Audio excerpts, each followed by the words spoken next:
You did it! I found my wand and... Wait, you're a student? Oh, we must get you to safety immediately. It's dangerous.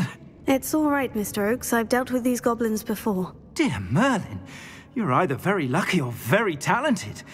Well, how did you find me? I'm a friend of Adelaide's. She was worried about your business with Ranrock's loyalists. Oh, she was right to be.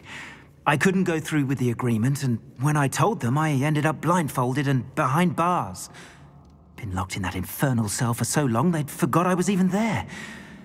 I overheard things. If only I could reward you for what you've done.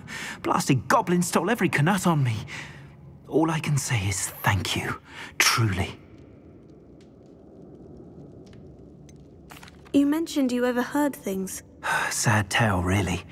I think I know where Ranrock's unfortunate vendetta against wizardkind began. Although dragon breeding was outlawed by the Warlocks Convention of 1709, Ranrock stumbled upon an illegal dragon camp. He was young, found the creatures fascinating. He'd visit the camp in secret whenever he could, never making his presence known. After weeks of sly surveillance, he finally summoned the courage to speak to the wizard in charge. Ranrock wanted to join them, and the creatures. The wizard happened to drop his wand. Ranrock saw an opportunity. He picked it up, went to hand it back as a means of introducing himself. The sight of a goblin with a wand sent the wizard into an instant rage. He beat Ranrock nearly to death. Ever since, Ranrock has despised wizardkind, sees us all as cruel. Am I right that you speak gobbledygook? Unbeknownst to Ranrock's fiends, I do. I've always had an affinity for goblin culture. Knew I wanted to be a metal trader ever since I was a lad. It wasn't easy learning the language. It's complex, and my memory's as weak as my knees these days. But after decades working with fine goblin folk, I grew fairly proficient. At least, I'd like to think so. I'm grateful I was able to help you, Mr. Oakes. Adelaide thinks the world of you. Oh, and I her. She's become quite savvy to my trading habits, always analyzing my detailed owls.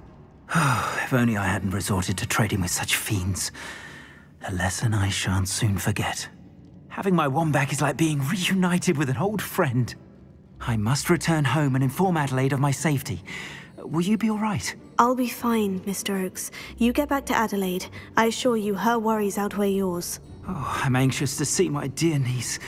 And then I plan to travel far from here for my next round of trading. Thank you. May life reward you justly for your deeds. Be well, my friend. Mr. Oakes was lucky. Ranrock's lot would never have freed him.